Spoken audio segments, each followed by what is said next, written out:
तुमने इस देश की तस्वीर बिगाड़ी ऐसे जैसे इस देश की मिट्टी से तुम्हें प्यार नहीं, वरना अंजाम वही होगा जो पहले भी हुआ। कुर्सी तो कुर्सी है, निगाहों से उतर जाओगे। मौत आनी है जब आएगी तुम्हारी खातिर, मौत से पहले बहुत पहले ही मर जाओगे। सभापति महोदय, गांव की परिकल्पना में प्यार था, अपनापन था, भाईचारा था। कभी महात्मा गांधी ने जब गांव का सपना बुना तो मुझे लगता है उसमें वो मोहब्बत थी कि गांव में अगर किसी बिटिया की शादी होती थी तो पूरा गांव अपने संसाधन लेकर के, कोई चारपाई लेकर के, कोई गुड़ लेकर के, कोई प्रेम लेकर के खड़ा हुआ करता था। लेकिन पिछले 2014 के बाद से गांव में जो नफरत बो करके विकास किया गया है वो अद्भुत और अकल्पनीय है। हालत यह है, हम जिस गांव में पैदा हुए उन गांव में कोई सीताराम चाचा, कोई भगवती चाचा हम लोगों की उंगली पकड़ करके चौराहों पर हमें मिल जाता था, आशीर्वाद भी देता था और डांटता भी था। लेकिन मौजूदा स्थिति यह हो गई है कि गांव में चाय, जो गुड़ की चाय बना करती थी, उसकी चकल्लस में जो चर्चा होती थी, उसमें जब से चाय में चर्चा वाली राजनीति घुसी है उसने पूरे गांव का माहौल ऐसा कर दिया कि आप अब एक दूसरे से प्रेम से बैठ के बात भी नहीं कर सकते। मैं, माननीय मंत्री जी यहां पर मौजूद हैं, रूरल डेवलपमेंट के मंत्रालय के बजट पर चर्चा हो रही है। चाहे मनरेगा हो, चाहे किसान हो, सारा इससे जुड़ा वर्ग परेशान है। मजदूरों की स्थिति ऐसी है कि आप मनरेगा को प्रोत्साहित करने के बजाय मनरेगा को समाप्त करने की कोशिशों में लगे हुए। सच बात यह है कि राज्यों पर भार डाल करके आप मनरेगा खत्म कर देना चाहते हैं और उसके लिए आपने नाम लिया है कि आप उसका नाम बदल करके बिग्राम जी करके उसके पीछे आप इसको छुपा लेंगे।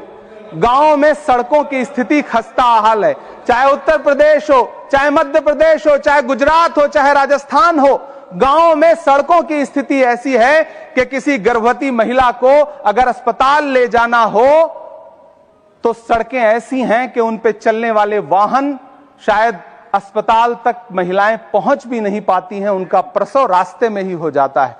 महोदय, गांव में हालत यह है कि किसान आपके सामने सरकार के सामने लगातार अपनी मांगे लेकर के खड़ा रहा, लेकिन इस सरकार ने दिल्ली के रास्ते की तरफ कूच करने वाले किसानों की राह में फूल नहीं बिछाए बल्कि कीलें बिछाई। 750 से ज्यादा किसान शहीद हुए। कीमत तो बहुत बढ़ गई शहरों में धान की, लेकिन विदा न हो सकी बेटी किसान की। मौका मिला तो लोगों ने कुर्सी के वास्ते तस्वीर ही बिगाड़ दी हिंदुस्तान की। सभापति महोदय, इस सरकार में बातें तो बड़ी बड़ी रही। बजट की बात करके यह कहा गया कि गांव का विकास करेंगे, लेकिन प्रधानमंत्री की जो आवास योजना है, प्रधानमंत्री आवास योजना के तहत गांव में आवास बनते हैं और इनकी राज्य सरकारें उन आवासों पर बुलडोजर चलाती हैं। ऐसे कई मामले अलग अलग राज्यों में देश के सामने हैं। आप कहेंगे तो मैं पटल पर रख दूंगा, अभी हाँ पटल पर रख दूंगा, ऑथेंटिकेट कर दूंगा। महोदय, जब पीएम आवास योजना के तहत बनने वाले घरों पर बुलडोजर चलेंगे तो आप गांव के कौन सी विकास की परिकल्पना कर रहे हैं? गांव को तो आपने भगवान भरोसे छोड़ दिया है। गांव में रहने वाला किसान अपनी मेहनत से अगर अन्न उपजा रहा है तो आप उसकी एमएसपी भी नहीं दे पा रहे हैं, आप उसको सहायता नहीं दे पा रहे हैं, बल्कि धन्ना सेठों की सरकार बना के रख दिया है आपने। महोदय, मैं जानता हूं मेरा समय समाप्त होने वाला है, लेकिन एक मिनट मुझे कंक्लूड करने दें, मुझे कंक्लूड करने। सर, हमारी आंखों में तो ऐसे गांव के सपने थे कि जहां रहने वाले ग्रामीण अंचल के लोग शहरों की तरफ पलायन ना करें, ऐसा सपना हम देखा करते थे।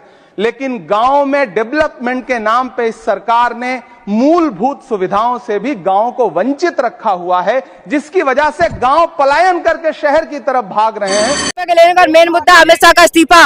क्यों इस्तीफा लेना चाह रहे हैं? क्योंकि उन्होंने बच्चों के ऊपर AK-47 जैसी गोली चलाने का आदेश दिया, जिनमें बच्चों के ऊपर लाठीचार्ज करवाई, जिसमें कील लगी हुई थी, आंसू गैस फेंकवाए जो एक्सपायरी डेट के थे, औरतों के कपड़े फाड़े, औरतों के शरीर का रौंदने का काम ये बीजेपी सरकार ने करवाया है। तो अमित शाह का इस्तीफा लेके ये बीजेपी जो स्टूडेंट है तभी दम में दम आएगी। लेकिन बीजेपी कह रही है कि इंक्वायरी की मांग कीजिए, इस्तीफे की कहां से बात? इंक्वायरी सर किससे करेंगे? सत्ता आपकी है, आप सुनते हैं, आपने आज तक कोई कॉन्फ्रेंस किया है जनता में बैठ के? तो किससे इंक्वायरी करे? पुलिस आपने खरीद रखी है, मीडिया आपने खरीद रखी है, आपके जो सांसद है वो गाली देते हैं हम लोगों को, आप लोगों के मुंह से गंदी भद्दी गालियां आती है स्टूडेंट और किसानों के लिए। तो किससे सर हम लोग जाए अपने हक की लड़ाई लड़ने के लिए? तो यही हमारे पास एकमात्र उपाय है कि हमें सड़क पे उतरना पड़ेगा, ताकि देश में क्या हो रहा है वो आपके मीडिया के द्वारा हर एक के घर में पता चले। खड़ी है आप लोगों के लिए? बिल्कुल सर, कोई दिक्कत नहीं है सर। पिछली बार पुलिस की गाड़ियां खड़ी थी, लाठीचार्ज हुआ था, उसके बाद मैं दोबारा यहाँ पे हाजिर हुई हूँ। लेकिन कल जिस तरह से संसद में बीजेपी तो कह रही है माफी मांगनी चाहिए राहुल गांधी। क्यों माफी मांगेंगे सर? अगर विपक्ष पार्टी का या प्रोफेसर पढ़ा लिखा अगर हम लोग आ रहे हैं सड़क पर देश की जनता शिक्षा को बचाने के लिए, तो माफी किस चीज? अरे माफी तो तुम मांगो बीजेपी सरकार, जो आप भद्दी भद्दी गालियां स्टूडेंट को दे रहे हो, जिसके ऊपर लाठीचार्ज करने का आपने आदेश दिया, स्त्रियों के कपड़े फाड़ने का आदेश दिया, तो माफी आप मांगोगे। कोई राहुल गांधी माफी नहीं मांगेंगे और ना ही कोई विपक्ष पार्टी का या देश की जनता माफी बीजेपी सरकार से मांगेगी। गुमराह कर रहे हैं राहुल गांधी? नहीं कर रहे सर गुमराह। अगर शिक्षा को बढ़ावा देना और शिक्षा को बचाने के लिए गुमराह का नाम दिया जाता तो ठीक है, हम ऐसे ही गुमराह अच्छे हैं, ऐसे हम गुमराह होने के लिए तैयार हैं। महिला की सुरक्षा के लिए अगर कोई आगे आता है उसको गुमराह का नाम दिया जाता तो हम ऐसे ही गुमराह अच्छे हैं। राहुल गांधी ने कल संसद में सीधे गृह मंत्री और प्रधानमंत्री पर सीधे आरोप लगाए बिल्कुल कि इनके आदेश के बिना गोली नहीं और ये कलेक्टर नहीं। बिल्कुल सर, ये बताइए वो क्या उनके ऊपर बोल रहे हैं? पूरी देश की जनता जानती है बीजेपी सरकार कैसी है। वो तो हमारी आवाज पहुंचाने का काम कर रहे हैं कि देश की जनता पार्लियामेंट नहीं जा सकती है, तो बड़े बड़े नेता ही देश की जनता की आवाज बढ़ावा देने के लिए पार्लियामेंट जाएंगे, और उन्होंने बहुत अच्छा काम किया है। बहुत बहुत धन्यवाद है राहुल गांधी के साथ साथ अन्य जितने भी नेता इस चीज में प्रोटेस्ट को आगे बढ़ाने में हमारी मदद कर रहे हैं, क्योंकि बीजेपी सरकार ही गिराना अब एकमात्र हमारे पास उपाय है। किसी का इस्तीफा लेने के बाद भी दोबारा कोई ना कोई उन्हीं की सरकार का बैठेगा, फिर ये चीजें आएंगी, फिर अभद्रता की जाएगी, फिर पुलिस दिल्ली पुलिस लाठीचार्ज करेगी। तो इसीलिए एक एक करके सबका इस्तीफा आंदोलन होगा। बिल्कुल सर, दोबारा अगर ये ऐसे नहीं मानेंगे, इस्तीफा दे देंगे तो अच्छी बात है, जहाँ बड़े बड़े लोग बैठे हैं, नहीं तो छात्र अपना हक की लड़ाई लड़ने के लिए इस धरती पर सर लाठीचार्ज उन्होंने करवाई है बिना आदेश के। अगर आपके घर में आपके पिताजी के बिना परमिशन के घर का ताला लॉक या खुल नहीं सकता है, तो वैसे ही अमित शाह के बिना परमिशन से गोली चार्ज नहीं हो सकती है। तो ये देश की जनता को गुमराह करना बंद करिए कि हमने नहीं किया। सस्पेंड से सर क्या होता है? जिनके बखे टूटे हैं, जिनका फ्रैक्चर हो गया है, जो गोली खाए है, मरने की हालत में है, तो सस्पेंशन से उनकी वो चीज वापस आ जाएगी। 12 साल जो आपने देश की जनता को पीछे किया है, तो सस्पेंड करने से वो 12 साल उनके वापस आ जाएंगे। नहीं, हमें गृह मंत्री का ही इस्तीफा चाहिए और अमित शाह का इस्तीफा मांगे बिना देश की जनता घर नहीं बैठेगी। राहुल गांधी ने जो आरोप